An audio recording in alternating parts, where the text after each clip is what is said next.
Bonjour à toutes et à tous. On va peut-être déjà juste vérifier que vous nous entendez bien. Est-ce que c'est le cas? Oui, Magnifique. Bon, eh bien donc bonjour à c'est toutes et à bon. tous. Bienvenue sur Bonjour. cette session de webinaire qui porte sur les opportunités d'affaires en Afrique australe, hein, et plus peut-être spécifiquement également sur l'Afrique du Sud, puisque c'est ce pays-là qui est le poids lourd, on va dire, de l'économie de la région, et puis même d'ailleurs de l'Afrique subsaharienne. Euh, on est ici au sein des locaux de l'Economic Development Board à Maurice, en compagnie de M. Gerish Beto-Ronsing, qui est le directeur du département industrie PME et également du Freeport. Salut tout le monde. Voilà. Et donc moi, je suis Ludovic Prévost. Je travaille depuis maintenant plus d'un an au sein de DB, dans le cadre d'un partenariat entre Business France et l'Economic Development Board, Business France étant l'homologue de l'EDB pour la version française. Et donc aujourd'hui, dans le cadre de ce webinaire-là, nos collègues d'Afrique du Sud, que je salue, hein, qui sont déjà connectés, l'équipe qui est dirigée par Marc Cagnard, qui est le directeur de la zone Afrique subsaharienne pour Business France, interviendront chacun, on va dire, leur tour sur des thématiques sectorielles plus particulières.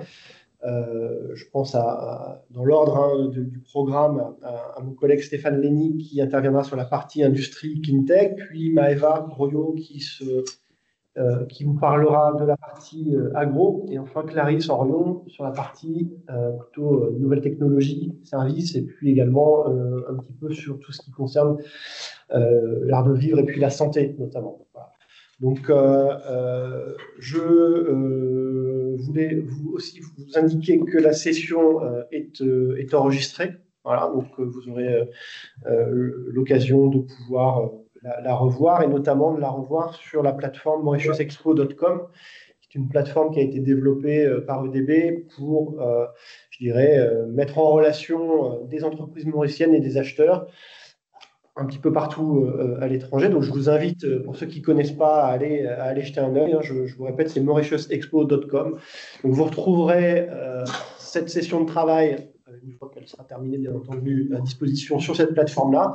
Vous y retrouverez également, d'ailleurs, la session précédente qu'on avait faite dans le même esprit sur l'Afrique de l'Est. Voilà. Et j'en profite, d'ailleurs, pour vous informer, mais on vous tiendra au courant au fil de l'eau, bien sûr, que cette session-là sur l'Afrique du Sud et l'Afrique australe sera suivie, alors probablement en début d'année prochaine, sur le même type de session sur la partie Émirats arabes unis, puis sur la Chine. Voilà.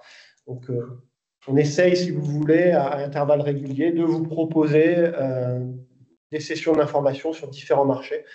Donc, on continuera un petit peu sur l'année prochaine, notamment sur les Émirats et la Chine. Voilà, je ne vais pas être beaucoup plus long. Je vous remercie d'être là aujourd'hui. Alors, je ne sais pas combien on est exactement. Je vois pas j'ai pas le chiffre sous les yeux. 67. Donc, merci beaucoup. Et puis, je laisse la parole à Guériche qui est juste là pour lancer les débats. Voilà, merci beaucoup. Donc, merci beaucoup, Ludovic, pour l'introduction. D'ailleurs, je dois dire bonjour à Business France, avec qui nous avons une très belle collaboration. C'est la deuxième webinaire que nous faisons ensemble. Je dois saluer le directeur, Marc, si je prononce bien le nom, Marc Canard. Et je dois saluer aussi les dames, Madame Clarisse, Madame Meya. Je salue aussi M. Stéphane. Je salue aussi tous qui nous suivent en ligne, les participants. Bon, je vois que la liste continue à grimper. Et ceci pas dans une partenariat, un mot que nous aimons ici à Maurice, un partenariat que nous avons, nous, Business France et les opérateurs du privé, dans l'objectif que nous avons, cet objectif commun, de faire encore beaucoup plus de commerce avec l'Afrique, de participer à ce développement économique qui est très important. Donc, avant d'aller dans la présentation lui-même, je crois que c'est important que je dise c'est quoi Economic Development Board. Pour ceux qui ne connaissent pas trop sur Economic Development Board, nous sommes une agence du gouvernement qui opère sous la tutelle du ministère des Finances, de la planification économique et du développement, et nous sommes engagés dans cette mission de facilitation des affaires, de la promotion du commerce et de l'investissement, la planification économique stratégique et bien sûr promouvoir l'image du pays.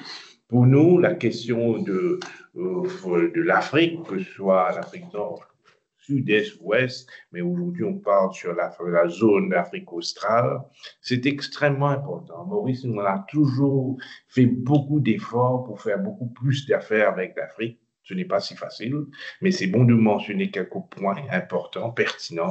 Si le continent africain reste un continent dynamique en termes de richesse en ressources, surtout avec une population très jeune, une urbanisation croissante, 40% aujourd'hui, 62% en 2050, et on parle même de l'émergence de cette classe moyenne qui nous intéresse aussi à Maurice. Et bien sûr, selon le dernier rapport de la Banque africaine du développement, l'Afrique se situe au deuxième rang mondial des régions à la croissance la plus rapide, avec 41 pays en forte croissance en 2024. Je suis en train de préciser, de stress sur ça, parce que nous, à Maurice, comme vous voyez à l'écran là, nous avons l'habitude de faire beaucoup plus d'affaires avec l'Europe, 54%, les États-Unis 11%, mais 28% avec l'Afrique. Mais l'Afrique, dedans, au moins la moitié, c'est avec Sud-Afrique surtout. OK? Nous avons pu développer, si vous voulez, cette supply chain avec l'Afrique du Sud, pas nécessaire avec les autres pays. Madagascar, il y en a beaucoup des entreprises mauriciennes qui sont basées là-bas. Donc, ça, c'était important de comprendre. Pour une petite île sans matières premières, nous avons pu développer le secteur manufacturier. OK, nous avons plus de 500 grandes entreprises. Nous avons des entreprises qui opèrent dans le privé. Et nous avons une exportation domestique en termes de USD, en dollars, 1,36 milliard de dollars. OK? Donc, nous exportons sur pas mal de pays sur le monde. OK? Parce que nous sommes développés en mettant l'emphase sur la transformation. C'est quoi? C'est ce que nous faisons. Maurice, ce n'est pas seulement le sucre et l'habillement. On a même bien évolué quand il s'agit du sucre. On fait les sucres spéciaux maintenant, même sur l'habillement. On développe des tissus plus éco-friendly. On met beaucoup l'emphase sur sustainability. OK? On habille les grandes équipes de foot. On est présent presque dans toutes les chaînes griffées d'Europe. On travaille pour ces grands groupes. Mais c'est bon de savoir qu'à Maurice, on ne fait pas que ça. Nos pâtes de fruits, par exemple, se trouvent et servis aux Emirates Airlines. Nous avons nos poissons, quand on dit ces poissons, Lombrine est exporté vers les États-Unis. Nous avons des opérateurs qui sont en train de polish des diamants qui nous viennent d'Afrique et nous exportons vers l'Europe. Et nous avons même des entreprises qui fabriquent des O-rings, des pièces qui seront utilisées pour les avions. Et j'apprends aussi que cette entreprise fabrique même certaines pièces qui sont utilisées dans les satellites. Donc, juste pour vous dire où, Maurice, nous sommes évolués comment, parce que nous avons cru toujours diversifier, bien sûr, notre panier de produits que nous fabriquons à Maurice. Nous croyons dans la fabrication, nous croyons dans le secteur manufacturier, mais nous nous positionnons. Nous nous positionnons dans la fabrication des produits à haute valeur ajoutée. Nous sommes très concernés de pouvoir développer une chaîne de valeur régionale. Jusqu'à maintenant, comme je vous ai dit, on a plutôt réussi avec l'Afrique du Sud. Okay? Deuxième, bien sûr, ce que nous faisons, c'est la transformation, mais nous avons aussi le port franc, où le maximum valeur ajoutée, c'est 35%. Pour tout qui est au-dessous de 35%, il y a pas mal de produits qui sont emballés, les produits pharmaceutiques, les bouteilles en PET pour les grandes marques, Pepsi, Coca, etc., que nous envoyons en Sud-Afrique. Mais plus important, le grand banner Decathlon qui est aussi présent, Maurice, avec qui exporte à travers l'Afrique ou le Moyen-Orient. Okay? Donc, oui, nous avons une stratégie régionale, mais bien sûr, quand nous cherchons à pouvoir pénétrer mieux ce continent. Et pour pouvoir pénétrer ce continent, nous avons besoin d'intelligence du marché et outre aussi cette collaboration avec Business France, ok, vous qui êtes présent dans ces pays. D'ailleurs, on aura l'occasion d'écouter ces opportunités que vous connaissez mieux que nous, parce que nous sommes assez loin. Donc, les sources d'information n'est pas direct, n'est pas des sources d'information premières avec qui on aurait pu, bien sûr, développer mieux nos stratégies. Et c'est très important pour tous les entrepreneurs qui sont là, qui veulent avoir cette connaissance. Mais comme vous voyez, si l'Afrique australe représente plus de 170 millions d'habitants avec une croissance assez soutenue dans certains pays, mais c'est plutôt positif, ok? Donc, la croissance moyenne devrait atteindre 2,6% en 2025, mais c'est vrai que la plus grande puissance régionale, l'Afrique du Sud, c'est un peu moins, c'est à 1,5%, et on note aussi dans des pays comme Zambie, c'est à 6,6%. Mais là où c'est important, c'est que les échanges sont relativement faibles. OK, les exportations mauriciennes, vous voyez, on importe plus qu'on exporte. Il y a un déficit commercial. C'est vrai qu'avec l'Afrique du Sud, on fait beaucoup plus d'affaires. On importe presque 500 millions de dollars. Et alors que nous exportons presque 200 millions de dollars. Avec les autres pays, c'est encore moins. Donc, ces pays qui importent les produits qui sont fabriqués à Maurice, où nous, à Maurice, nous cherchons à encourager qu'on travaille beaucoup plus avec les pays africains.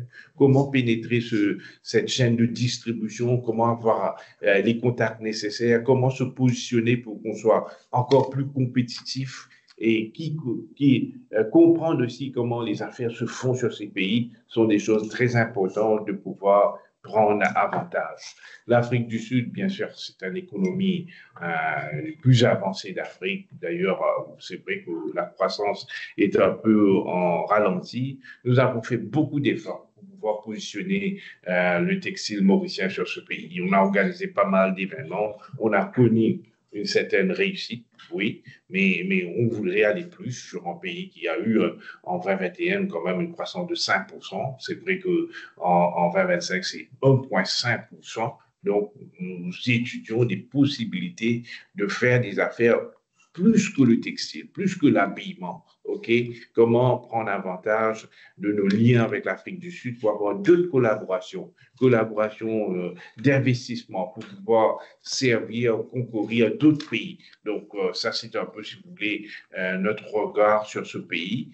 Parce que en Afrique du Sud, avec laquelle nous avons bien travaillé depuis presque une décennie maintenant, donc c'est la question de trouver d'autres partenariats. Il ne faut pas oublier que l'Afrique du Sud est bien présente, Maurice. Nous, on reçoit ces marques internationales qui est représentée par le Bureau d'Afrique du Sud à Maurice, ou encore Maurice a beaucoup de touristes qui viennent d'Afrique du Sud. Nous avons beaucoup de Mauriciens qui partent en Afrique du Sud. Donc, il faut donner une autre dimension à cette collaboration que nous avons avec l'Afrique du Sud.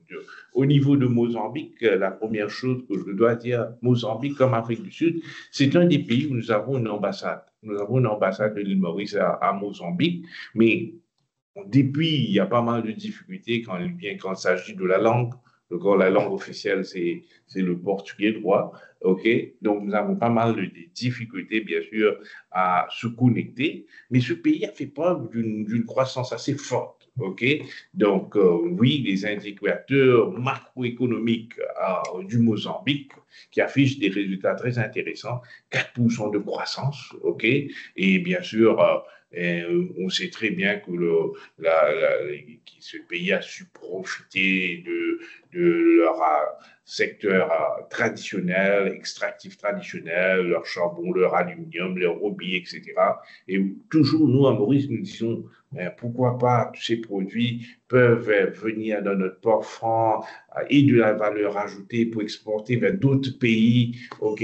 Quelle sorte de transformation on peut faire avec toutes ces matières premières qui existent là-bas? Comment collaborer plus avec Mozambique? Comment les Mauriciens aussi peuvent aller investir? Donc, c'est un peu le regard que nous avons. Ce regard aille dans cette direction. Comment c'est de s'approcher encore beaucoup plus ok, de s'approcher encore beaucoup plus. Ça ne devrait pas arrêter au niveau d'Afrique du Sud. Au niveau de la Zambie, c'est un pays que j'ai visité tout récemment. J'ai bien aimé ce pays. Ce pays reste un pays stable, malgré que dans un environnement régional qui est plutôt marqué de crise, c'est un pays qui entretient des bonnes relations avec pratiquement tous ses voisins. Ok, c'est un PIB pas mal de 29,7 milliards de dollars. Ok, donc économie de taille moyenne, oui, mais bien sûr, j'aimais beaucoup cette attitude au niveau de Zambie lorsque j'ai parlé avec les responsables, ok, mais quand même, c'est impressionnant de voir un pays qui sort de leur croissance qui était négative en 2020 pour devenir 6,6 en 2025. Donc, ce sont des pays avec lesquels on veut encore collaborer.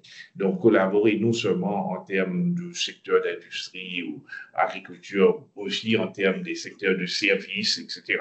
À Maurice, je sais qu'il y a le département, le secteur de IT, OK, qui offre l'informatique, qui offre ce service sur les pays africains. Donc, c'est aussi très intéressant. Nous avons le Botswana. Botswana, c'est un pays où je suis allé plusieurs fois. J'ai fait beaucoup d'efforts pour essayer de connecter les hommes d'affaires de Botswana avec Maurice et les hommes d'affaires de Maurice avec le Botswana, un pays avec un PIB de presque 19,4 milliards de dollars. OK, c'est intéressant. Bon, c'est vrai qu'ils ont une dépendance au diamant. Ils exportent le diamant et le catho. Et alors que Maurice, les bétails, alors que Maurice, nous fabriquons pas mal des produits avec qui Botswana aurait pu importer de Maurice et développer une autre relation en termes d'affaires entre Maurice et Botswana. Donc, il y a des Mauriciens qui sont aussi des investisseurs au Botswana, ok? Mais oui, un pays avec un PIB en croissance 5,20, comment augmenter le commerce entre les deux pays, comment faire que notre expertise d'industrialisation peut aider dans ce pays, comment développer des supply chains où ils achètent beaucoup plus avec Maurice, parce qu'ils achètent aussi avec d'autres pays, comment Maurice peut acheter aussi avec nous. Donc, c'est un peu ce que nous recherchons à faire, et je dois dire que jusqu'à maintenant, on n'a pas vraiment réussi comme on a réussi en Afrique du Sud ou un peu plus moins au Kenya. OK? Non, nous avons encore beaucoup de travail à faire pour pouvoir connecter le supply side et le demand side. Donc, c'est un peu beaucoup de travail. Au Namibie, papa, Namibie, c'est un pays avec un PIB de 12,35 milliards de dollars, OK, qui est un pays qui se classe parmi les 10 pays d'Afrique subsaharienne les plus riches, ok. C'est un pays qui a un partenariat fort avec l'Afrique du Sud. Et moi, du côté mauricien, on s'est toujours dit que Namibie est bien reliée avec d'autres pays de la région, que ce soit par son port, ok, et par la route, ok. Alors que Maurice, si on veut faire affaire avec les pays de l'Afrique de l'Ouest, il se peut que des points focaux en Namibie peut être peut être très judicieux, des bons contacts et de pouvoir distribuer tous ces produits qui sont fabriqués à Maurice. Donc, la façon que nous regardons à Maurice, c'est bien sûr, oui, l'Afrique a une émergence de classe moyenne, l'économie fait mieux, une croissance plus soutenue qu'en Europe, et comment l'île Maurice se positionne stratégiquement pour être des partenaires avec ces pays et des partenaires où il y a un win-win des deux côtés. OK? Comment on réussit sur l'objectif aussi de l'Union africaine au sujet de beaucoup plus de commerce intra-Afrique. On est très faible, donc il s'agit du commerce intra-Afrique. Je crois qu'on est presque seulement à 16%. Et si on regarde le commerce intra-Afrique sur le secteur manufacturier, c'est 15%. Et alors qu'en Europe, aux États-Unis, etc., c'est beaucoup plus. Donc, comment tisser ces liens, comment développer ces relations d'affaires, comment donner une autre dimension à cette partenariat africaine, comment marcher en regardant dans la même direction où l'objectif, c'est le développement économique de la région. Voilà ce que j'ai à dire dans cette, c'est un peu plus qu'une introduction, dans cette intervention. Et bien sûr, on serait à l'écoute à tous ces experts qui vont partager avec nous de ce qu'ils les opportunités sur ces pays. Et bien sûr, vos conseils seraient les plus précieux pour nos entrepreneurs qui sont en ligne, qui sont déjà, ce que j'ai bien compris, à presque une centaine. Voilà, merci beaucoup. Merci beaucoup, Guérich. Alors, peut-être avant de passer la parole à nos collègues Business France en Afrique du Sud, deux petites remarques. La première, c'est que les présentations qui sont faites aujourd'hui, hein, que ce soit celle de Guérich à l'instant ou celles qui suivront, seront partagées avec vous par la suite. Et deuxième remarque, n'hésitez pas, on aura un temps d'échange à la fin, bien sûr, pour essayer de répondre à vos questions. N'hésitez pas, cela dit, à vous exprimer dans le chat de cette réunion Teams. Peut-être poser vos questions au fur et à mesure, qu'on puisse regarder et puis éventuellement commencer à préparer des réponses. Alors, sur le programme, on est censé commencer avec Stéphane Lenny, hein, donc, qui est en charge du pôle industrie cleantech pour l'Afrique du Sud, mais je ne sais pas, peut-être Marc Cagnard, qui est donc le directeur de la zone Afrique subsaharienne pour Business France, peut-être veut dire deux mots d'introduction, je ne sais pas. Marc, oui, merci Ludovic. Je veux bien dire quelques mots effectivement en l'introduction pour vous saluer toutes et tous, saluer nos interlocuteurs de l'EDB.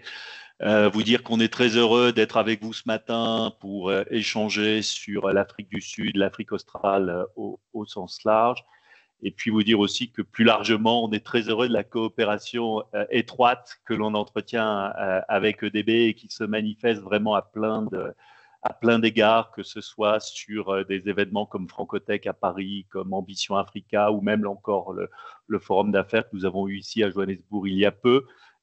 Et à plein d'autres occasions, comme tu l'as dit en introduction, Ludovic. Donc, on est très heureux d'être avec vous. On va intervenir à tour de rôle. Trois de nos collègues vont prendre la parole plutôt sur les thématiques sectorielles, hein, comme ça a été indiqué. Moi, je dirais quelques mots aussi sur la pratique des affaires. Et effectivement, c'était très intéressant d'entendre la présentation de Guérich juste avant, qui était très, très complète sur la relation de l'île Maurice avec la zone Afrique australe, où on voit qu'il y a un gros potentiel. Il y a déjà beaucoup de choses qui sont faites, mais qu'il y a sans doute encore davantage qui peut être fait. Et nous, on est très heureux d'apporter aussi notre contribution, en lien bien sûr avec votre bureau aussi, ici à Johannesburg et toutes les équipes à l'île Maurice. Peut-être que Stéphane, si tu veux, on peut démarrer donc avec toi. Je vais partager la présentation. Ouais. Et donc Stéphane, je te laisse te présenter. Merci. Très bien, merci Marc et bonjour à tous. Ravi d'être avec vous. Je m'appelle Stéphane Lenny, je suis basé à Johannesburg et je m'occupe de la filière industrie et cleantech chez Business France en Afrique du Sud. Et donc depuis l'Afrique du Sud, on couvre également les pays limitrophes, hein, comme ça a été mentionné. Je vais vous présenter en quelques minutes. Je crois comprendre qu'assez peu d'entre vous sont liés à des secteurs purement industriels. Mais je vais quand même vous faire une présentation des grands secteurs industriels, plutôt axés autour de grandes thématiques comme l'énergie et l'eau en Afrique du Sud, et voir dans quelle mesure ça pourrait effectivement vous intéresser. On va peut-être commencer. Je voudrais juste m'assurer que la présentation est visible, Stéphane. Oui, il faudrait. Ouais, c'est parfait. Il faut peut-être que tu la mettes en diapo, Marc. Oh, effectivement, ouais. Présentation. En principe, c'est bon. Alors là, on le voit. On ne voit pas le grand écran. Alors, je pense que... Alors, attends. Je vais rester, si ça ne fonctionne pas, sur l'autre écran, parce qu'avec je suis moi-même en double écran et ça risque d'être un peu compliqué. Sinon, est-ce qu'on la voit là? Ouais, ok. Mais c'est bon, on la voit. Alors, et on vous la passera de toute façon ensuite. Très bien. Ok, merci Marc. Alors voilà, donc vous avez un premier diapo qui touche au secteur minier. Donc ce qu'il faut bien noter sur l'Afrique du Sud, et vous le savez probablement, hein, c'est que l'Afrique du Sud est le pays le plus industrialisé du continent africain. C'est un pays dont le développement économique, en fait, est très lié à son historique minier, puisqu'on a un pays qui s'est développé depuis plus d'un siècle sur l'abondance de ses ressources, que ce soit de l'or, du platine, des diamants, du charbon, du fer, du chrome, du manganèse. Mais aujourd'hui, on a un secteur minier qui joue toujours un rôle très important, prépondérant dans l'économie sud-africaine. Donc, du fait de ces ressources-là, vous avez plus de 90% des ressources mondiales, des réserves mondiales, pardon, de platinoïdes. Vous avez plus de 40% des réserves de manganèse, etc. Donc, l'Afrique du Sud, en concurrence avec d'autres pays, d'autres puissances économiques émergentes comme l'Australie et le Brésil, joue un rôle qui est très important dans l'approvisionnement des chaînes de valeur mondiales. Vous avez des grandes compagnies, des grands opérateurs miniers qui opèrent en Afrique du Sud. Vous devez connaître certains noms, Anglo-American, Kumba, Impala Platinum, Sibanye Stillwater, Goldfields, etc. Et ces sociétés-là ont aujourd'hui d'importants besoins en équipement et en services pour développer leur capacité de production, mais également aujourd'hui pour augmenter la rentabilité de leurs opérations, parce qu'on parle pas mal de rentabilité aujourd'hui, liée à l'augmentation des coûts d'énergie, à la disponibilité justement de cette énergie, et forcément à la chute des cours des matières premières. Donc, ce sont des challenges qu'on a vus ces dernières années et qui font que l'industrie sud-africaine est un petit peu en transformation, en mutation à certains égards, notamment en matière d'automatisation.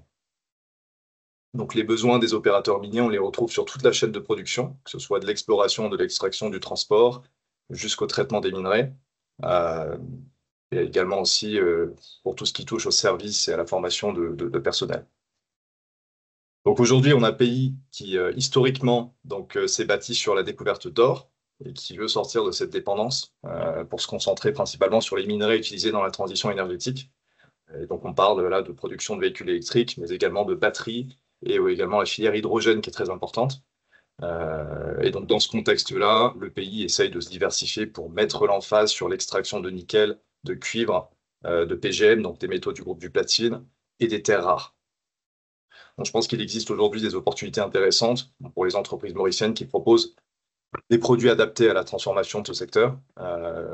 Ça se retrouve dans tous les secteurs, que ce soit du service de catering ou de fourniture de base vie jusqu'à de la production d'électricité. Alors, merci Marc, on peut peut-être passer au slide d'après.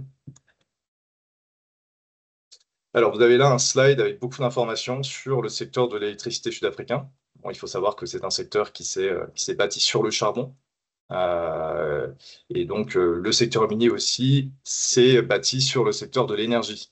Vous avez une ville comme la ville de Kimberley qui a été la première de l'hémisphère sud à installer un système d'éclairage public. Et donc, c'est un secteur qui s'est bâti très vite avec des centrales qui ont été développées par un opérateur monopolistique, donc le CEB sud-africain s'appelle Eskom, qui a été établi en 1923 et domine le marché de la production électrique. Aujourd'hui, Eskom, c'est plus de 90% de la production d'électricité et c'est également plus de 80% d'électricité qui vient du charbon. Donc, malgré cette volonté récente de diversifier la production électrique du pays, on a quand même un secteur du charbon qui est non négligeable. C'est dans les 8 premières ressources de charbon au monde, mais c'est 90 000 employés dans ce secteur. Aujourd'hui, les grandes tendances, c'est que le président s'est engagé à promouvoir le développement des renouvelables. Vous avez certainement dû entendre parler de tous les grands projets qui se développent en Afrique du Sud depuis quelques années, notamment en réponse, alors pas que justement lié à la décarbonation, mais également à la baisse de l'approvisionnement, de la fiabilité de l'approvisionnement électrique. On a subi plusieurs coupures d'électricité ces dernières années, des milliers d'heures. Et aujourd'hui, on se trouve dans une situation dans laquelle on a encore un déficit entre la production et la fourniture électrique, mais ce déficit est moindre. Ce qui reste quand même comme challenge, c'est que plus de 80% de l'électricité reste issue du charbon. On a également, depuis une quinzaine d'années, investi massivement dans les renouvelables, donc via des programmes publics qui ont vu aujourd'hui se rajouter au réseau plus de 7 gigawatts, donc par le biais d'appels d'offres publics qui ont été mis en place par Eskom et le ministère de l'Énergie, mais également énormément de projets privés. Donc, on voit de plus en plus de minières, d'industriels négocier avec des producteurs indépendants d'électricité pour leur acheter de l'électricité, ou alors dealer avec des ingénieries pour l'installation de centrales électriques, voilà, pour réduire leur dépendance au réseau d'Escom, qui est quand même pas hyper fiable. Alors, j'ai parlé des problèmes de production. Aujourd'hui, on voit également des problèmes au niveau de la distribution. Donc, le réseau de distribution municipal est assez vétuste. Ce qu'il faut noter, c'est que Escom va distribuer 50% de l'électricité à des clients en direct et les autres 50%, hein, grosso modo, à des clients municipaux. Il y a 257 municipalités en Afrique du Sud qui, elles, vont redistribuer cette électricité, la revendre à leurs clients finaux selon leurs propres grilles tarifaires. Ce qui crée des problèmes, notamment au niveau de la stabilité du réseau, puisqu'il y a des problèmes, des manquements au niveau de la maintenance des infrastructures en Afrique du Sud. Voilà. C'est un travail qui est en cours. Voilà, on peut peut-être passer sur le slide d'après, s'il te plaît, Marc. Merci. Voilà, donc ça, j'en ai parlé. On a effectivement beaucoup de grands projets de production privée en cours. Là, on voit aussi des grands appels d'offres qui ont été mis en place pour du PV et de l'éolien principalement.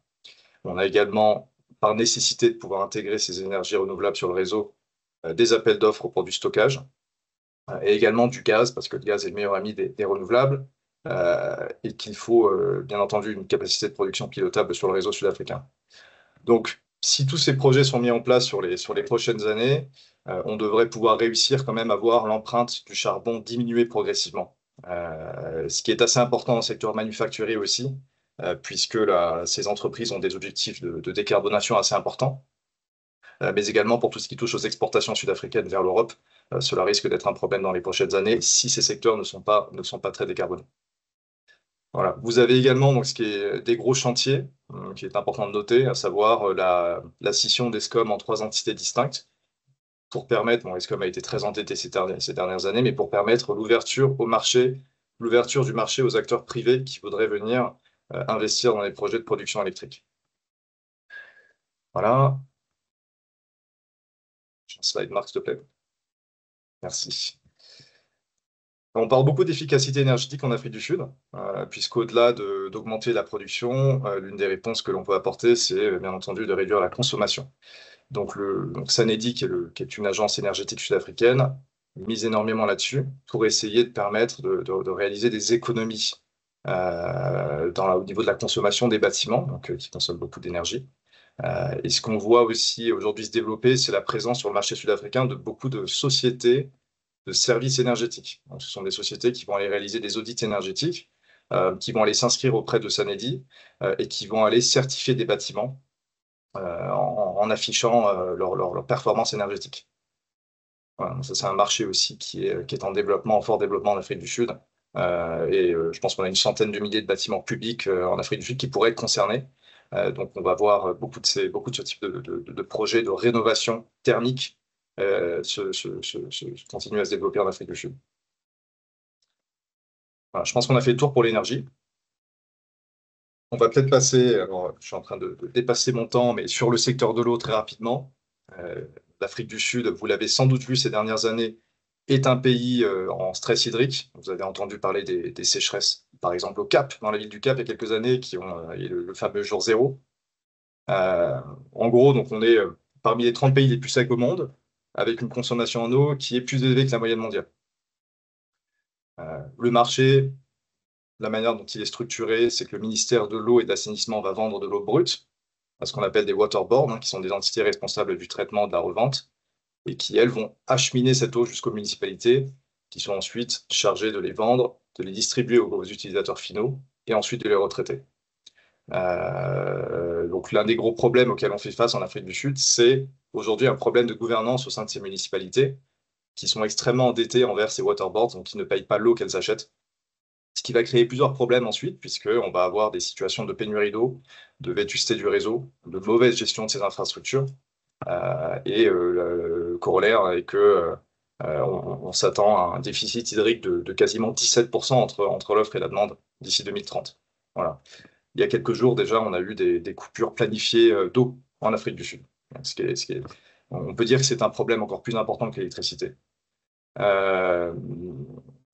Donc il y a un gros souci, un gros problème qui est notamment les pertes très élevées sur le réseau. Donc, on a entre 35 et 40% de pertes physiques sur le réseau national, et aussi la baisse dans l'ouest du pays et l'augmentation dans l'est de phénomènes climatiques, notamment de précipitations beaucoup plus élevées ou beaucoup moins élevées que d'ordinaire.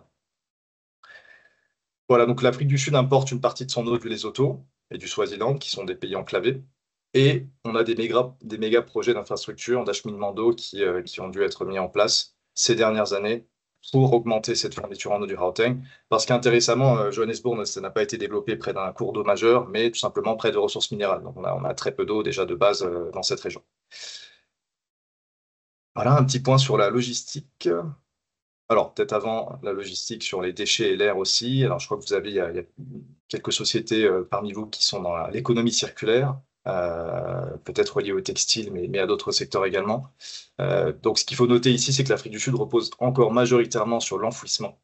On a une production de déchets de plus de 120 millions de tonnes, donc un peu plus de la moitié qui sont des déchets inertes, dangereux, qui sont principalement constitués de cendres issues des centrales à charbon notamment, et le reste sont des déchets organiques, donc des déchets ordinaires plutôt.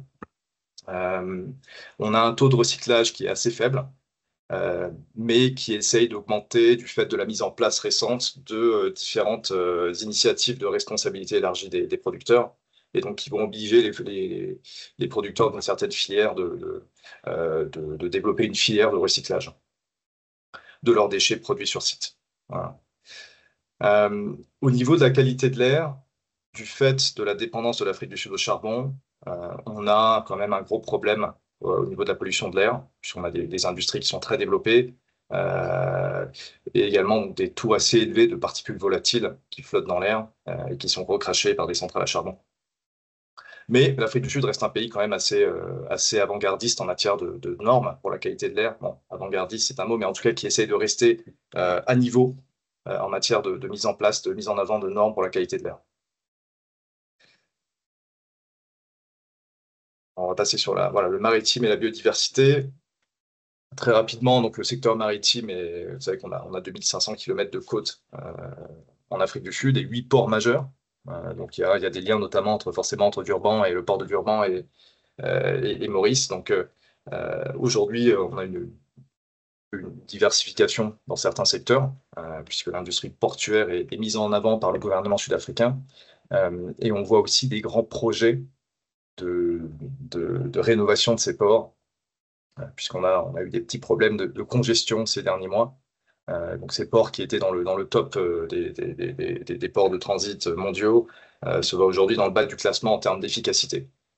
Donc l'Afrique du Sud investit massivement là-dedans, d'autant plus qu'on a une industrie sud-africaine de construction navale qui exporte de nombreux navires tous les ans. Voilà, et puis peut-être pour finir sur le transport. Donc, ce qu'il faut retenir ici, c'est qu'on a un réseau de transport qui est très développé, que ce soit au niveau ferroviaire ou routier. On a un gros secteur de la logistique qui pèse énormément, avec de gros acteurs. Et on a donc des ports, comme je l'ai mentionné, celui de Durban, du Cap de Port-Elizabeth, qui jouent un rôle crucial dans le commerce, et des aéroports, comme l'aéroport international Ower Tambo, qui facilite le transport de fret à grande échelle, forcément de passagers. Donc ces dernières années, on voit des gros investissements dans la logistique, dans le secteur de la logistique, pour améliorer justement cette compétitivité. Ce qui veut dire, donc ça passe par l'expansion d'infrastructures portuaires, l'expansion d'infrastructures aéroportuaires également, et davantage d'efforts pour améliorer tout ce qui est connectivité ferroviaire et routière à travers le pays. Vous avez notamment le développement de la ligne ferroviaire du Gautrain, qui est un transport de passagers, un train de transport de passagers qui est opéré par la RATP Dev en Afrique du Sud, et le développement de corridors de transport qui vise à améliorer la fluidité du transport de marchandises. Vous avez, je pense, quelques sociétés mauriciennes qui sont présentes ici, notamment Eclosia, je crois, via une filiale qui s'appelle FTL, qui travaille dans la logistique. Voilà, je pense que j'ai fait le tour. On peut pas, ça va être difficile de tout aborder, parce que j'ai un peu débordé. Mais si vous avez des questions sur ces secteurs, l'un de ces secteurs, n'hésitez surtout pas à me contacter. Je serai ravi d'échanger avec vous là-dessus, si vous avez des questions spécifiques. En attendant, je vous remercie pour votre attention et je passe la main à ma collègue Maëva. Merci beaucoup Stéphane. Bonjour à tous. Donc je m'appelle Maëva Arroyo, je suis en charge du département Agrotech. Donc on couvre pas autant de secteurs que Stéphane, mais on couvre à la fois l'agriculture et l'agroalimentaire. Donc en Afrique du Sud, c'est quand même des secteurs qui sont extrêmement importants. On le voit sur cette slide. Euh, donc l'Afrique du Sud, c'est vraiment la puissance de la région et c'est notamment vrai sur l'agriculture.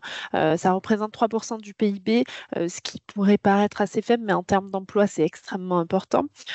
On a 100 millions d'hectares de surface agricole utile, mais ce qui est très important de noter, c'est que seulement 12,5 millions de ces terres sont arables, donc le reste est plutôt dédié à du pâturage en extensif. La structure de la production agricole, elle est à l'image du pays. On oppose environ 40 000 fermes commerciales extrêmement bien développées avec des technologies très avancées. Par exemple, on voit que la taille moyenne d'une exploitation, c'est 2400 hectares. Et à côté de cela, on a 300 000 agriculteurs émergents qui sont des futurs agriculteurs commerciaux, mais qui sont des plus petits agriculteurs et qui, pour l'instant, on est plutôt sur de l'agriculture de subsistance. Le point important, c'est que l'agriculture commerciale, elle est complètement privée puisqu'elle est non aidée par le gouvernement. Il y a très peu de programmes d'aide seulement sur les agriculteurs émergents. Donc c'est vraiment, vous avez affaire à des entreprises privées. Très important aussi à noter, c'est les équipements. 90% des équipements sont importés, majoritairement d'Europe et d'Asie. Et on a une production qui est assez faible. Donc ça va être très important pour le pays. Ça a représenté 2,6 milliards d'euros en 2023. Bon, Stéphane a parlé rapidement des ports, donc Cape Town et Durban pour l'export, mais aussi l'import de ces marchandises. Sur les productions, donc il y a 3 productions principales sur les grandes cultures, c'est maïs, blé, soja. C'est notamment le premier producteur africain, ce qui va être extrêmement important puisque le pays étant une terre d'élevage, la moitié de la production du maïs est destinée à l'alimentation animale. On est aussi un gros producteur de légumes et notamment pommes de terre avec le 3e producteur africain. Je reviendrai plus tard, mais c'est aussi un gros producteur de céréales et de fruits et de vin. Sur la production animale, 1 milliard de volailles abattues en 2023, 23 millions d'ovins, 15 millions de bovins et 1,4 million de caprins. C'est un énorme secteur pour l'Afrique du Sud avec un grand besoin en tout ce qui est santé animale, feedlot, gestion des troupeaux. Qui est très très important. On est sur des méga fermes, par exemple, on a en Afrique du Sud l'une des plus grandes fermes du monde avec 210 000 têtes sur une exploitation. Sur la production commerciale, c'est assez réparti, donc on a à peu près 13 000 agriculteurs en production animale, 12 000 en polyculture, et ensuite c'est des gros groupes agro-industriels et oligopoles qui gèrent beaucoup de ces structures. On peut passer sur la slide suivante. Alors, c'est un petit tableau récap avec toutes les productions du pays. Ce qui permet d'avoir une petite idée sur la diversification de la production agricole en Afrique du Sud et les opportunités.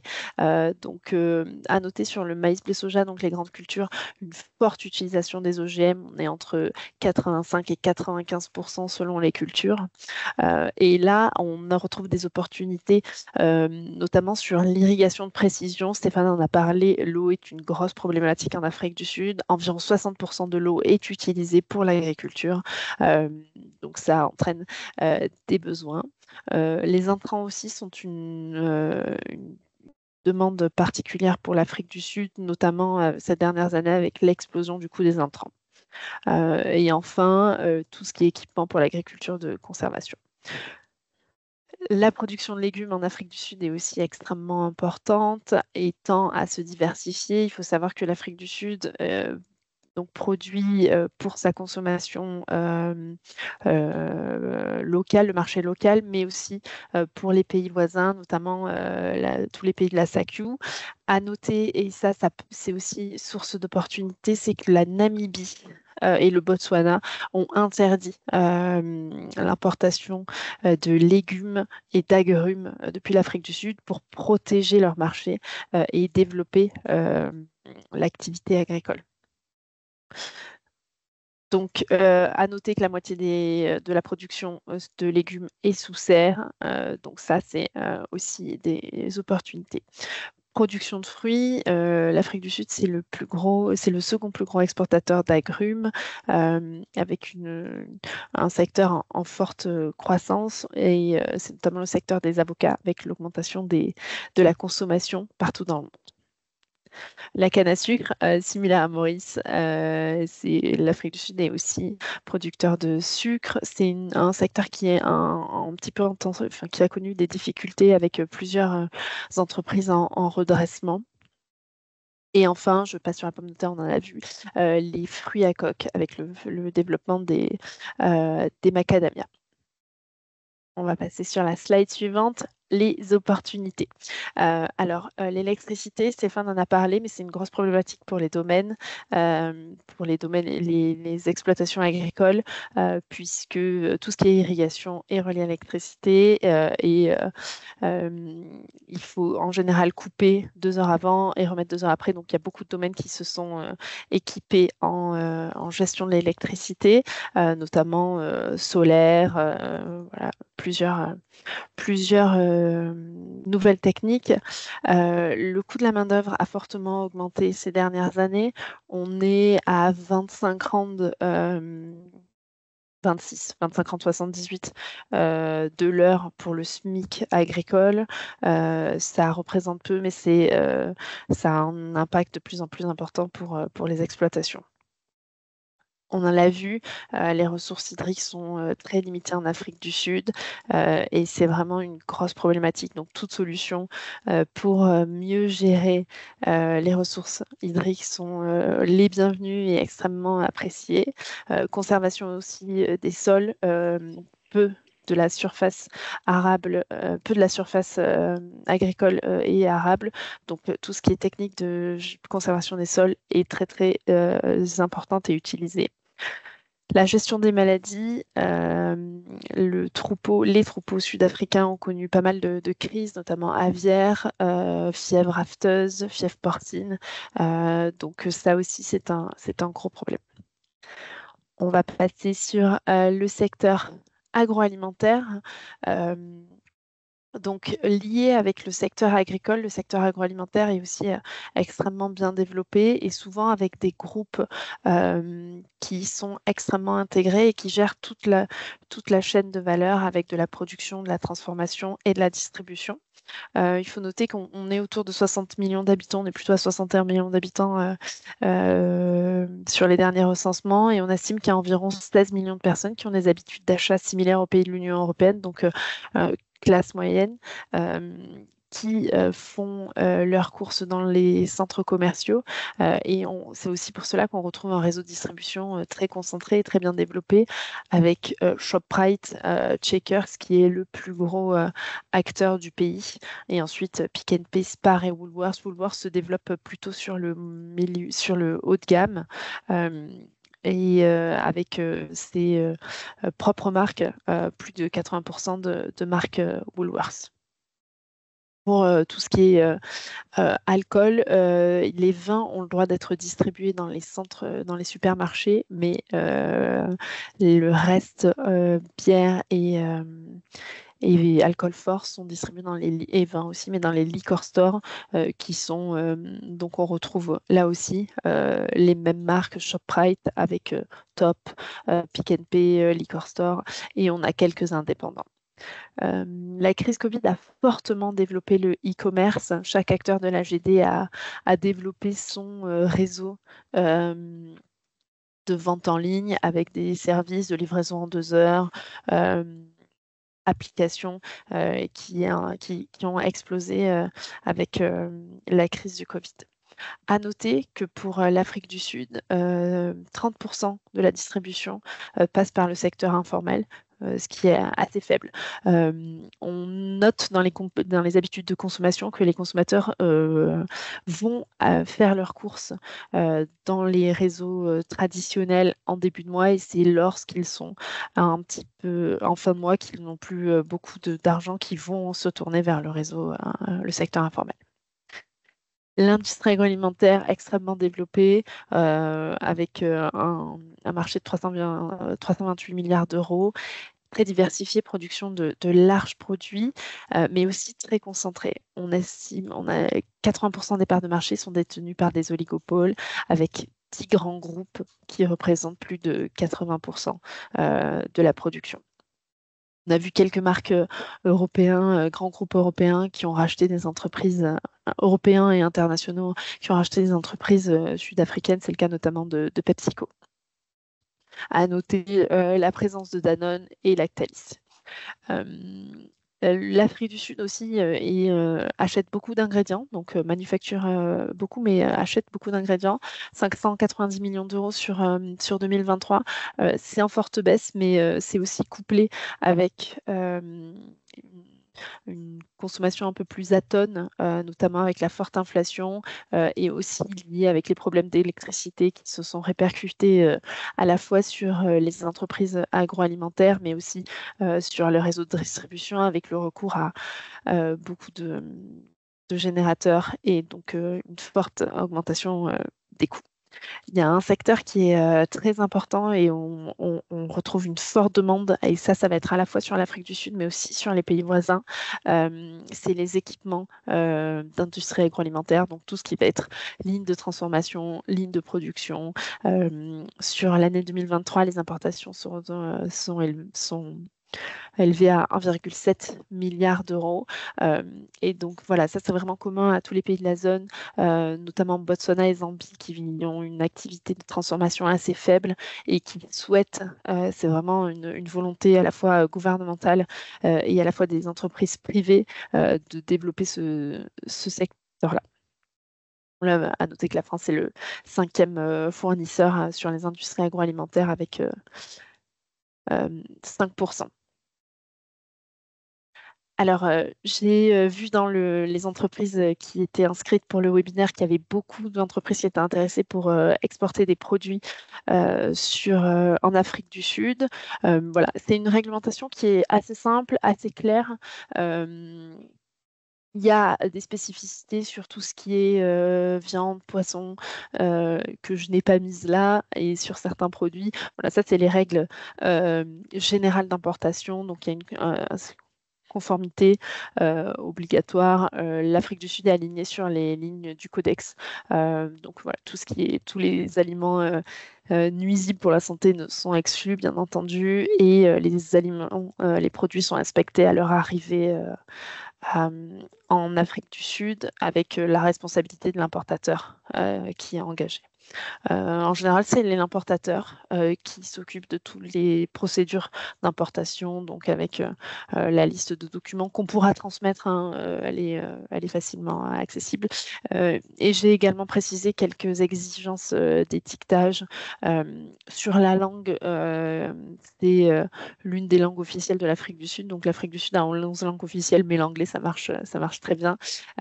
Donc voilà, il y a le nom du produit avec une description claire, la liste des ingrédients par ordre décroissant, instructions de stockage, masse-net, le fabricant, le producteur, le distributeur, le pays d'origine, et pour les aliments pour bébés avec des informations nutritionnelles un petit peu plus précises. Voilà. Il y a des spécificités par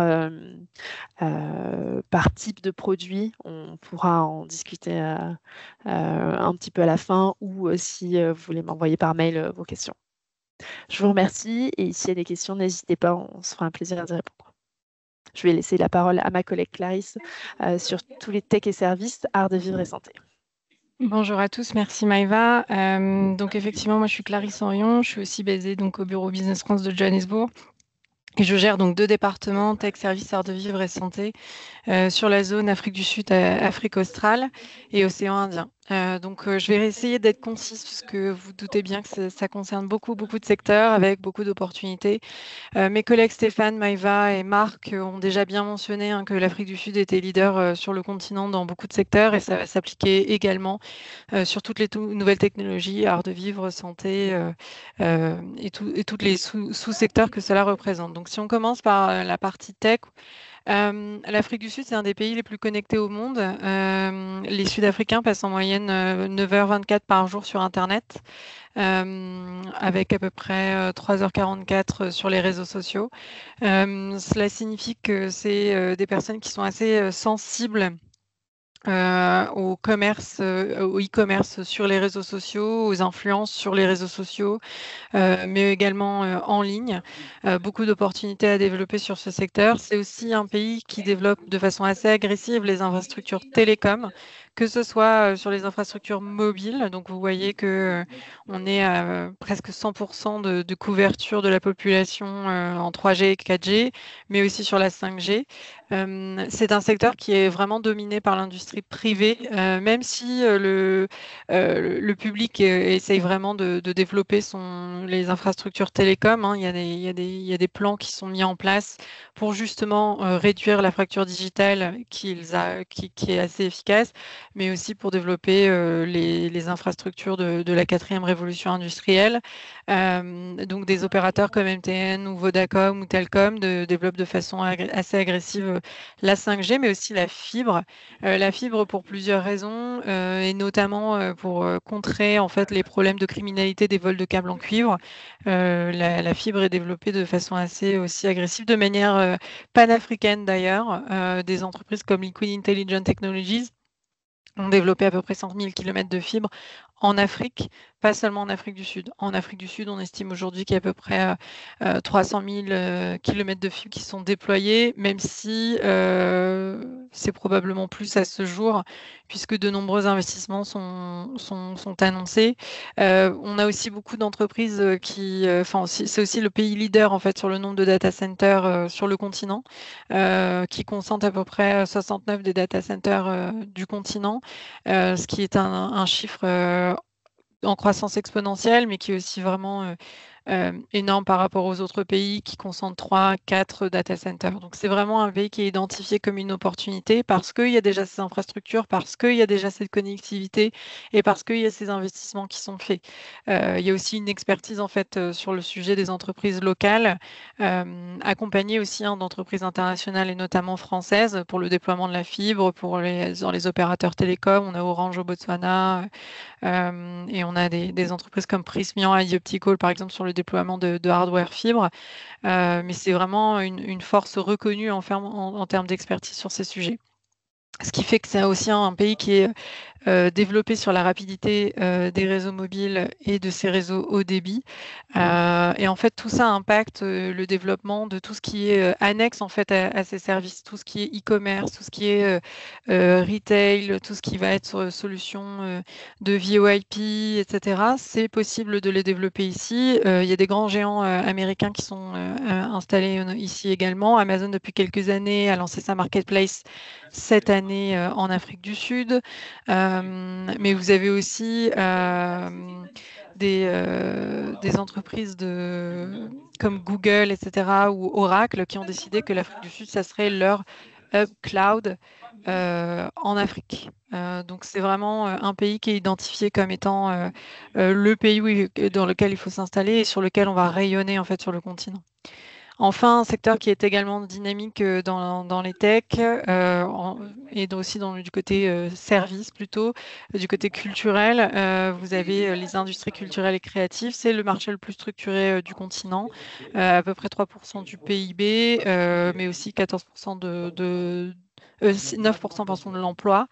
Donc c'est aussi un marché qui est assez dynamique, que ce soit en termes de production de contenu, mais en termes de solutions, en termes également de studios qui sont à la pointe de la technologie en Afrique du Sud à des coûts moindres et dont les industries, notamment les grands géants américains comme Netflix et Amazon, sont assez friands de venir produire ici en Afrique du Sud.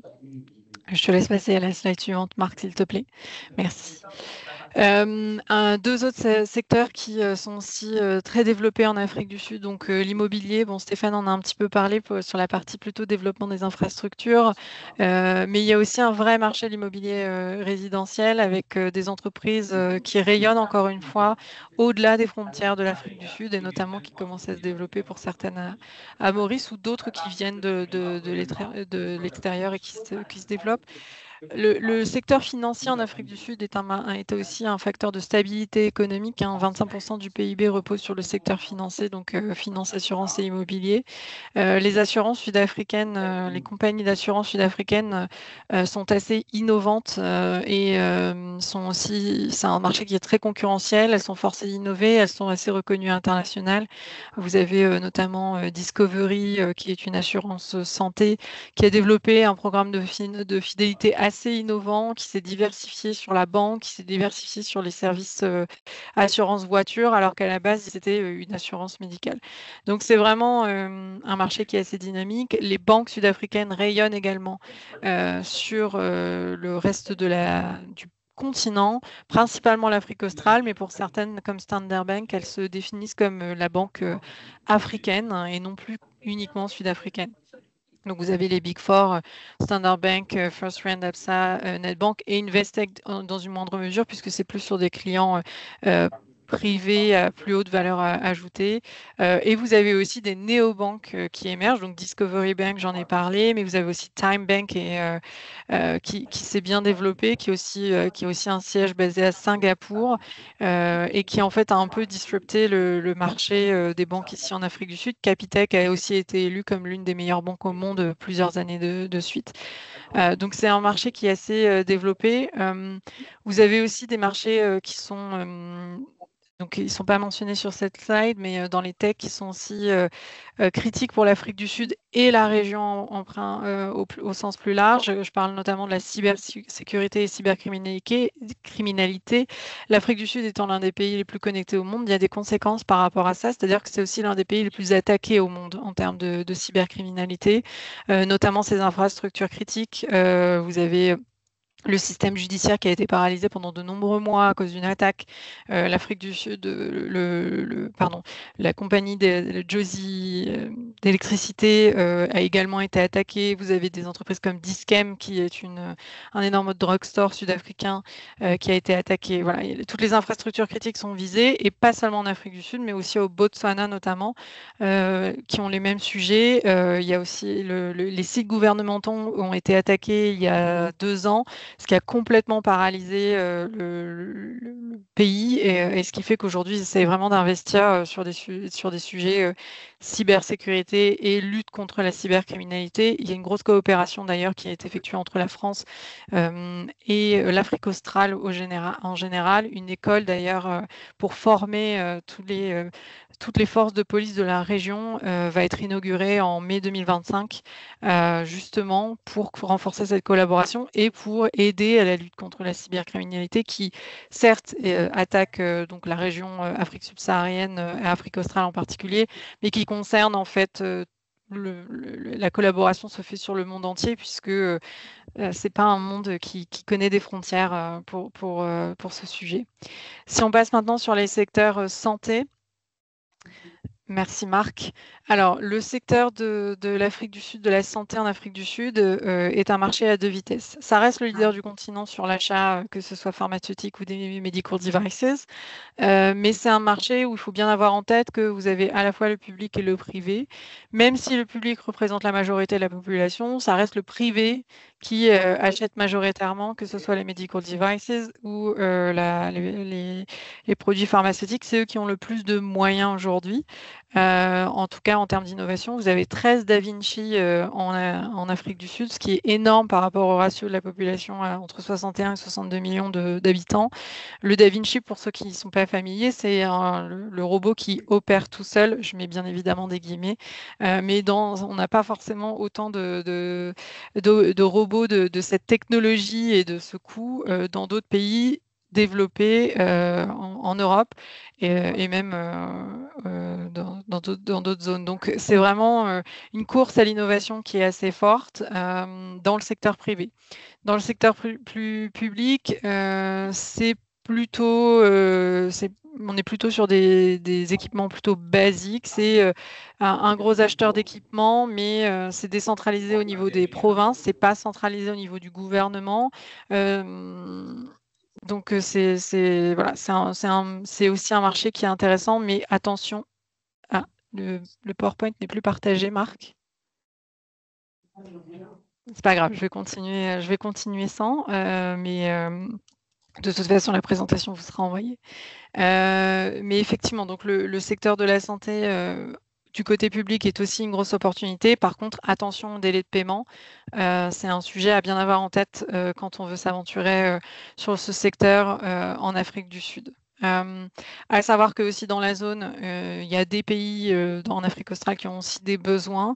Ça sera pas forcément, c'est aussi une dynamique assez similaire dans le sens où la Namibie, le secteur de la santé est quand même assez concentré sur les grandes villes, mais les marchés sont beaucoup plus petits. On parle de populations qui sont beaucoup moins importantes et donc forcément moins d'opportunités en termes de volume de vente de medical devices et d'industrie pharmaceutique. L'enregistrement des medical devices en Afrique du Sud est encore assez facile aujourd'hui. Faut forcément avoir le marquage CE, UE, voire FDA, mais le marquage CE est obligatoire. En revanche, les marquages, tout ce qui va être Australia et ce genre et Chine vont pas être reconnus. Donc c'est vraiment important d'avoir le marquage CE, sinon vous ne pourrez pas exporter en Afrique du Sud vos medical devices. Par contre, pour tout ce qui est médicaments, l'Afrique du Sud a des règles assez strictes et ça peut prendre plusieurs années avant d'enregistrer un médicament ici. C'est assez strict. Je vois que merci Marc. Et du coup, on peut passer sur la slide suivante. Alors, comme on l'a dit, mes secteurs sont très variés. Donc, j'ai essayé de concentrer un peu les secteurs les plus porteurs. Le secteur du tourisme, qui est aussi très cher à Maurice, est également un secteur porteur en Afrique du Sud, qui a beaucoup souffert du Covid, mais qui a récupéré, je pense, cette année, en 2024, on aura atteint les 10 millions de touristes qui sont revenus, qui étaient là en 2019. En 2023, on avait 7,6 millions de touristes, à savoir que la majorité proviennent du continent. C'est-à-dire que certes, on a des touristes internationaux hors Afrique, mais la plupart du tourisme en Afrique du Sud est concentré par les touristes du continent. Il y a beaucoup d'opportunités sur la partie analyse des données de ces touristes. Il y a une grosse recherche du secteur privé. Il y a aussi une grosse demande du secteur de vouloir se diversifier dans des offres touristiques différentes, diversifiées, alors que ce soit l'écotourisme, mais aussi offrir des expériences aux touristes, parce que justement, c'est un marché qui est quand même très concurrentiel. C'est le marché qui concentre le plus l'Afrique du Sud qui a le plus de chambres sur le continent. Et donc, il faut savoir se diversifier. Vous avez une offre qui est elle-même assez vaste, entre des offres à moyen coût et extrêmement luxueuses, mais entre elles, dans leur propre gamme, il faut savoir se diversifier. Et donc, le secteur est en recherche de façon de se distinguer par rapport aux autres. Le secteur public est lui aussi à la recherche d'analyse de données, de solutions d'analyse de données des touristes et de meilleurs centres de réservation pour leurs propres offres touristiques. L'Afrique du Sud, c'est aussi à savoir, c'est le pays qui concentre le plus de milliardaires sur le continent, ce qui fait que le secteur du luxe est assez développé. Le tourisme de luxe est aussi assez développé. Vous avez des grandes marques internationales qui sont présentes en Afrique du Sud, dans des malls comme par exemple la Sandton City, où vous avez la Diamond Walk, où vous avez plusieurs grandes marques internationales qui sont présentes de luxe. Mais vous avez aussi dans plusieurs grandes villes, bien évidemment, Johannesburg, Durban et Cape Town, où vous avez des malls de luxe qui sont destinés à une clientèle haut de gamme et internationale. Encore une fois, le shopping intercontinental est assez fort sur ce secteur. Sur la partie nautisme, l'Afrique du Sud, c'est le premier producteur de catamarans à moteur en Afrique du Sud, au monde, et c'est le second producteur mondial de catamarans à voile. Derrière la France. Donc, c'est deux pays qui ont une grande similarité sur ces sujets, à savoir que 90% de la production, par contre, est exportée. C'est pas forcément un pays qui va être consommateur de nautisme, sur les catamarans, mais en tout cas, c'est un pays qui va être un grand producteur. Donc, des solutions sont aussi à rechercher s'il y a des innovations qui sont créées sur le secteur, encore une fois, pour se distinguer. Sur le sport, alors l'Afrique du Sud est assez connue pour ses performances sportives dans le rugby, un peu moins dans le football, dans le cricket et dans le netball également. Il faut savoir qu'il y a une grosse pratique sportive en Afrique du Sud. Decathlon vient d'implanter depuis quelques années. Ils viennent d'ouvrir leur dernier magasin au Mall of Africa à Johannesburg. Donc leurs magasins sont quand même principalement concentrés à Johannesburg. Ils ouvrent en propre, c'est pas sous un système de franchise. Donc il y a un vrai potentiel à ce niveau-là. Après, c'est plus au niveau individuel, au niveau privé, plutôt qu'au niveau des fédérations qui, elles, sont plus en difficulté et plus en recherche de financement. Enfin, sur la partie retail, et je vais essayer de ne pas trop dépasser mon temps, je vois que j'ai déjà un peu grignoté.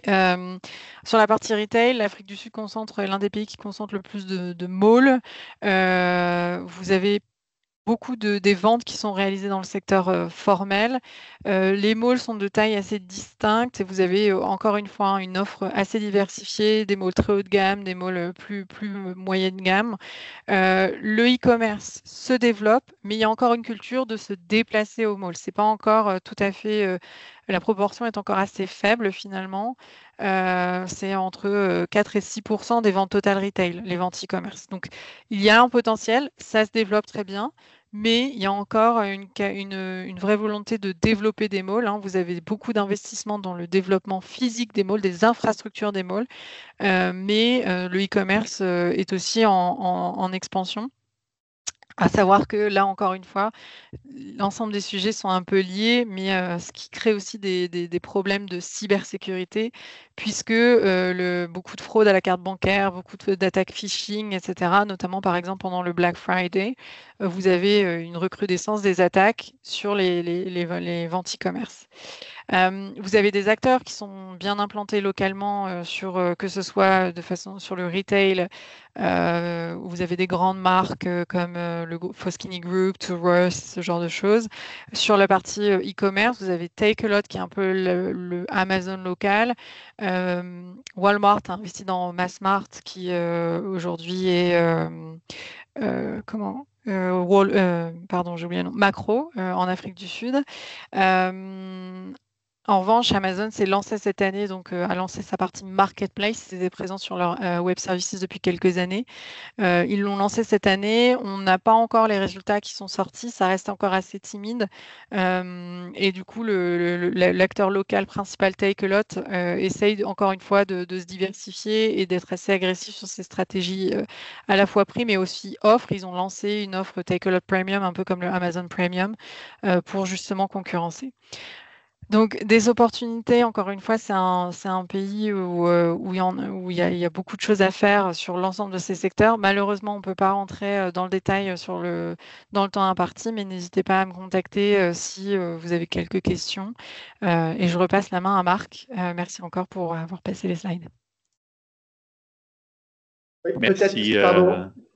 Juste une chose avant que Marc prenne la parole. On a vu passer quelques commentaires et questions sur comment est-ce que je peux faire, moi, pour rentrer en contact avec des acteurs en Afrique du Sud, etc. Alors évidemment, c'est du cas par cas en fonction des secteurs dont on parle, mais je voulais juste préciser que déjà, vous avez... EDB a un bureau en Afrique du Sud, donc ça, c'est déjà un interlocuteur vers lequel vous pouvez vous tourner. Et bien entendu, aussi les équipes sectorielles ici à Maurice, au siège de l'EDB. Voilà. Ça, c'était juste pour repréciser un petit peu les choses et répondre un petit peu aux questions que j'ai vues passer pendant les interventions. Je vais repasser la parole justement à Marc, qui lui va vous parler un petit peu des pratiques, on va dire commerciales en Afrique du Sud. Autrement dit, un petit peu comment est-ce qu'on aborde ce marché quand on est une entreprise qui souhaite s'y développer. Voilà.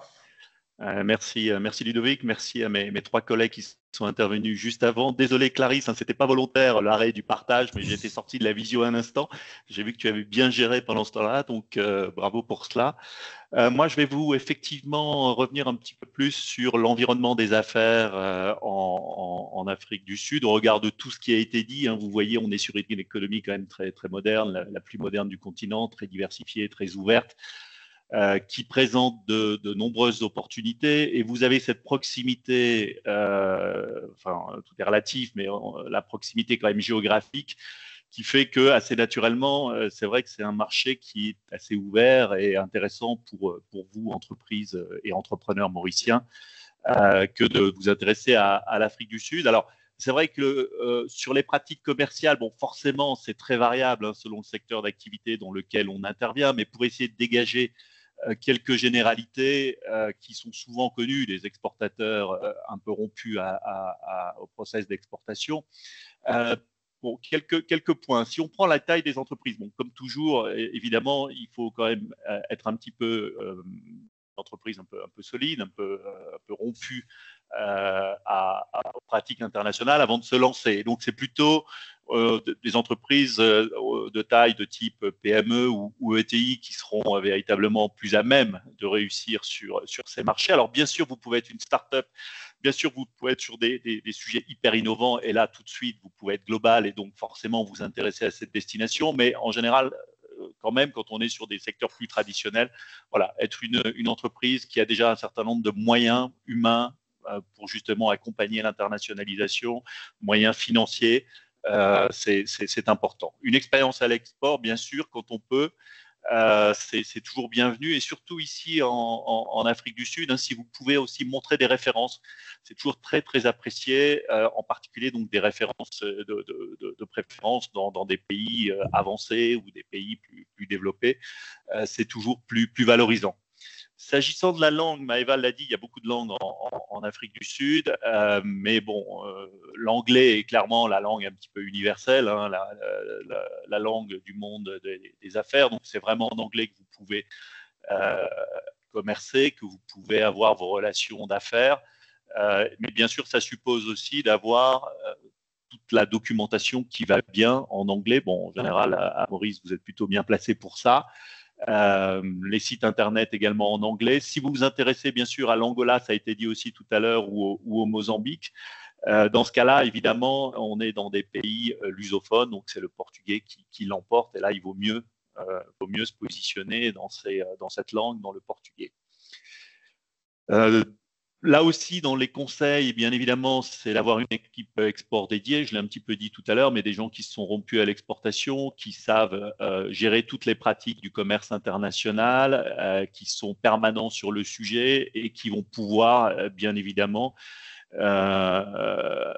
à la fois assurer les process de prospection, mais aussi derrière de suivi, toutes les formalités qui vont bien au niveau douanier, etc. Donc, de préférence, avoir une équipe export dédiée, ou en cours de crash, bon, bien sûr aussi, mais si on peut avoir une équipe export dédiée, et là aussi, vous pouvez, je pense, vous appuyer sur les services de l'EDB qui peuvent vous aider sur ce sujet. L'offre, bon, évidemment, il est important d'avoir une offre qui soit tant que possible innovante, qui se démarque de ce que peut proposer la concurrence. On est quand même sur un marché, vous l'avez entendu dans ce qu'ont dit mes collègues juste avant, un marché développé. Donc, on va avoir des attentes ici en termes d'offres, d'offres de rupture, d'offres innovantes, mais malgré tout aussi d'offres qui soient un petit peu robustes, un peu passe-partout, de qualité bien évidemment. Et ce qui va être important aussi, c'est d'être en mesure, quand vous avez une offre qui suppose un service après-vente, d'avoir cette capacité à apporter le service après-vente. Ça va être important, et l'apporter à des conditions financières raisonnables aussi, pas être sur un service après-vente en termes de prix trop décalé. S'agissant de la communication, on a déjà un petit peu parlé de la langue de communication, mais bien sûr aussi, là, vous pouvez utiliser, et Clarisse l'a dit assez largement, tous les supports de communication possibles, et notamment les réseaux sociaux qui sont très utilisés ici. Voilà, après, il convient d'avoir les messages adaptés, mais ça, c'est comme partout.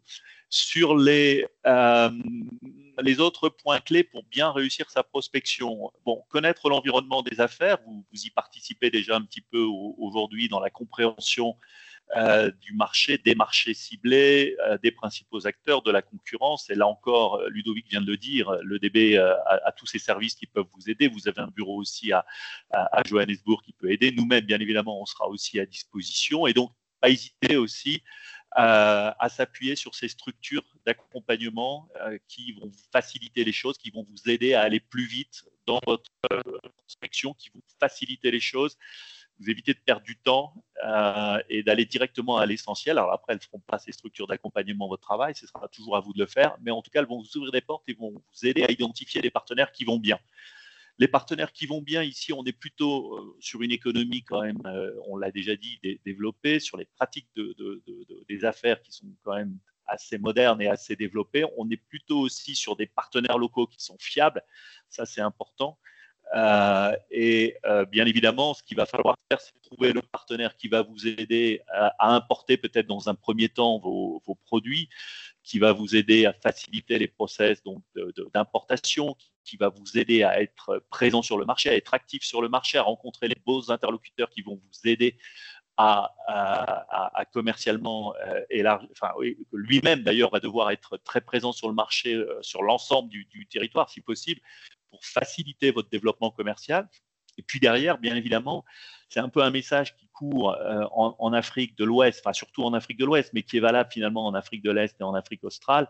C'est autant que possible, quand vous le pouvez, et je sais bien que ce n'est pas le cas de tout le monde, mais à un moment, il est important aussi d'être présent physiquement, industriellement quand on le peut, pour toucher encore plus facilement les marchés locaux. Alors c'est un petit peu moins vrai en Afrique du Sud où le pays est moderne, l'économie est développée, donc vous pouvez être sur des pratiques d'export direct. Et c'est quand même un peu plus vrai encore une fois, sur l'Afrique de l'Ouest, mais malgré tout, si vous pouvez le faire, c'est toujours mieux. Bien évidemment, n'hésitez pas à mettre en avant toutes vos réussites en Afrique et surtout sur les pays plus développés. Hein, on le disait tout à l'heure, c'est important de montrer des références. Ça rassure vos clients, ça rassure vos partenaires. S'inscrire dans la durée. Alors ça, c'est valable partout dans le monde, hein, mais s'inscrire dans la durée dans votre démarche de prospection et de développement commercial sur le marché, s'inscrire dans le temps et surtout assurer le suivi aux différentes étapes de l'évolution des choses. Si vous venez faire une mission une fois et vous repartez et que derrière vous ne faites pas le suivi, si vous êtes sur un coup, malheureusement, ça risque de pas marcher. Les interlocuteurs locaux, mais encore une fois, c'est vrai partout dans le monde, ont besoin de vous voir régulièrement, d'avoir une relation avec vous qui soit établie, une relation de confiance. Et donc, il faut vraiment être présent dans la durée et être patient aussi sur cette capacité derrière à transformer. Voilà, et puis avoir une stratégie marketing, communication, on l'a déjà un petit peu dit. Si je reviens rapidement sur ce qu'il faut faire ou pas faire, enfin encore une fois, tout est relatif et ça dépend vraiment de votre secteur d'activité. Et puis ce sont des recommandations encore très générales. Ça dépendra vraiment après de votre profil d'entreprise, mais on l'a dit, donc la maîtrise de l'anglais, la documentation en anglais, hein, rapidement. C'est important, c'est nécessaire, c'est indispensable d'avoir ces éléments. Ou le portugais donc pour le Mozambique ou l'Angola. Une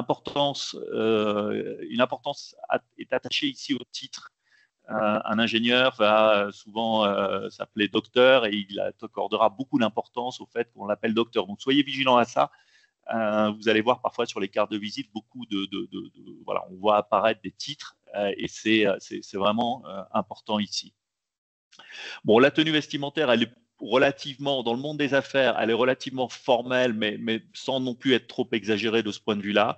Le port du costume et de la cravate va plutôt se retrouver dans le monde de la banque et de l'assurance, et encore pas toujours s'agissant de la cravate.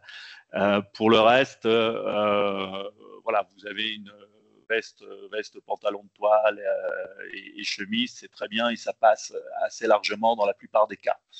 Importance à accorder à la ponctualité, très forte hein, ici. Donc, on a des interlocuteurs dans le monde des affaires qui sont à l'heure et qui s'y tiennent. Je le disais, donc importance de revenir régulièrement sur place, l'importance de relancer les acteurs aussi, parce qu'ils ne vont pas non plus revenir spontanément vers vous. La concurrence est vive, on est quand même dans un monde des affaires très, très anglo-saxon dans la pratique et où la compétition est forte. Donc là aussi, à vous régulièrement, bien sûr, d'assurer le suivi. Je le disais, on s'inscrit dans la durée, on fait du suivi régulier et on n'hésite pas à relancer si besoin. S'agissant des échantillons, selon votre domaine d'activité, si vous êtes dans le domaine cosmétique, dans le domaine lié à la santé, l'alimentaire au sens large, les compléments alimentaires, le vin ou autre domaine, bon, peut-être moins le vin pour vous, mais l'importance des échantillons est forte aussi, donc ça, il faut les prévoir. On est dans le monde anglo-saxon, je le disais, où la pratique des affaires va straight to the point, quoi. On va directement sur les sujets. Donc, perdez pas de temps à des considérations un petit peu de discussions trop longues sur des sujets. Alors, bien sûr, toujours s'intéresser un petit peu aux gens à qui vous avez affaire, à eux-mêmes, à leur famille, etc. Mais très vite quand même passer sur les sujets business, et sur les sujets business, pas perdre trop de temps à raconter votre entreprise. Allez directement au point qui va l'intéresser, au sujet de votre solution technologique, de votre produit. Ça va être un point important. Mettre en avant le caractère innovant de votre offre, je l'ai déjà dit, son côté aussi robuste, son côté de qualité, ça va être très recherché ici. Et la question du service après-vente aussi, bien sûr. Les références, j'en ai parlé, je ne vais pas y revenir. Sur les choses un petit peu plus sensibles, évitez de parler, ici en Afrique du Sud en particulier, de questions d'apartheid. Plus largement sur la sous-région, évitez de parler de pratiques qui peuvent être parfois un peu décalées par rapport à des pratiques, des affaires normales, qui peuvent être des pratiques de corruption, par exemple. Attention à ça. Encore une fois, dans le discours, faites vraiment attention à ne pas être sur des discours flugs, mais allez vraiment to the point. Sur les rendez-vous d'affaires eux-mêmes, en général, il faut quand même prévoir un petit peu de temps pour monter son programme de rendez-vous. Nous, en général, pour les entreprises qu'on accompagne, on en sert à peu près 200-250 par an. On prévoit à minima un mois à l'avance quand même pour pouvoir monter un programme de rendez-vous sérieux, sachant qu'on est dans un pays où malgré tout les choses peuvent se confirmer qu'au dernier moment. Alors pas d'inquiétude parce qu'au final tout s'arrange, mais parfois c'est quand même très tardif, où ça bouge encore au dernier moment, donc il faut faire preuve de souplesse, d'agilité. Mais enfin, je crois que ça, vous êtes rompu à ça si vous êtes une entreprise exportatrice. Au regard du trafic sur Johannesburg notamment, 3 à 4 rendez-vous par jour, c'est déjà pas mal si vous allez sur site de vos contreparties locales en particulier. Ce qui est recommandé d'ailleurs, ce qui vous permet de sentir un petit peu ces entreprises et leur activité et leur environnement. Évitez bien sûr les rendez-vous d'affaires. Enfin, je dis bien sûr parce qu'ici, les Sud-Africains démarrent très tôt le matin et finissent relativement tôt aussi. Donc, c'est assez difficile d'avoir des rendez-vous après 16 heures en journée. Il y a rarement aussi des séquences ou des événements en soirée. Ça arrive bien sûr, mais c'est quand même pas commun ou aussi commun qu'on peut le voir ailleurs. Et pareil, le dernier jour de la semaine, le vendredi, après l'heure du déjeuner, c'est quand même assez difficile de pouvoir aller chercher un rendez-vous.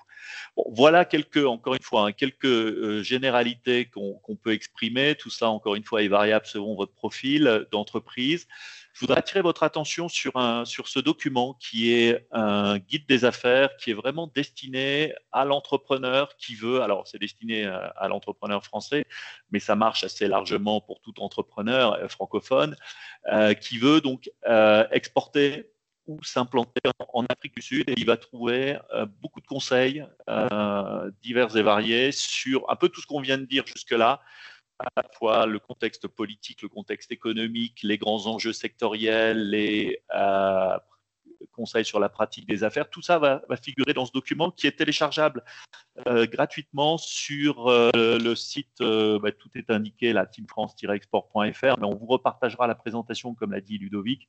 Donc, je vous invite vraiment à regarder ce document qui est assez complet. Il y a plus d'une centaine de pages sur des informations qui faciliteront votre accès à ce marché. Un autre document que l'on vient de finaliser, que je vous recommande aussi, sur lequel vous pouvez vous appuyer, qui est ce qu'on appelle le livre blanc sur le continent africain. Cette fois, il est vraiment Afrique du Nord, Afrique de l'Est, Afrique de l'Ouest, Afrique centrale et Afrique australe, où on va sélectionner une douzaine de pays sur lesquels on va faire un flash. Et là aussi, on va mettre en avant le climat des affaires, les secteurs porteurs. C'est aussi gratuit et c'est aussi disponible sous le lien qui est mentionné là sur cette slide.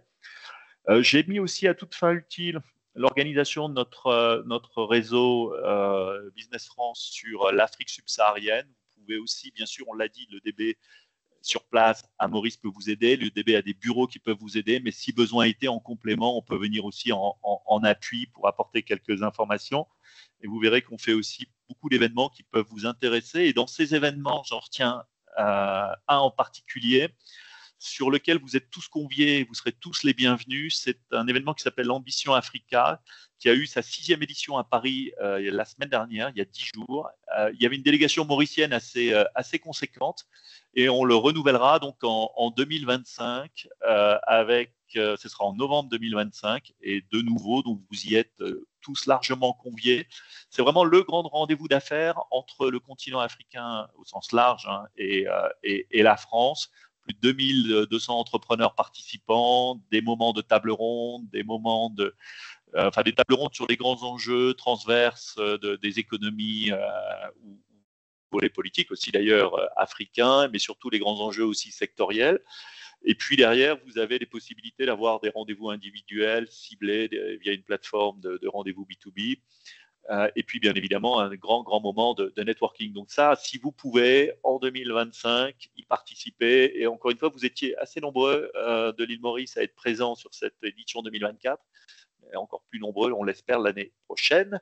Et puis aussi, peut-être pour finir, partager avec vous quelques liens qui vous donnent accès à l'actualité de nos bureaux sur la zone Afrique subsaharienne, où vous retrouverez aussi des opportunités d'affaires, vous retrouverez pas mal d'informations qui peuvent vous intéresser. Voilà donc ce que je voulais dire en ce qui me concerne, pour ne pas être trop long, parce que je sais que le timing est serré. Et Ludovic, si tu veux bien, je te redonne la parole pour enchaîner. Merci beaucoup, Marc. Merci beaucoup. Merci à tous les collègues aussi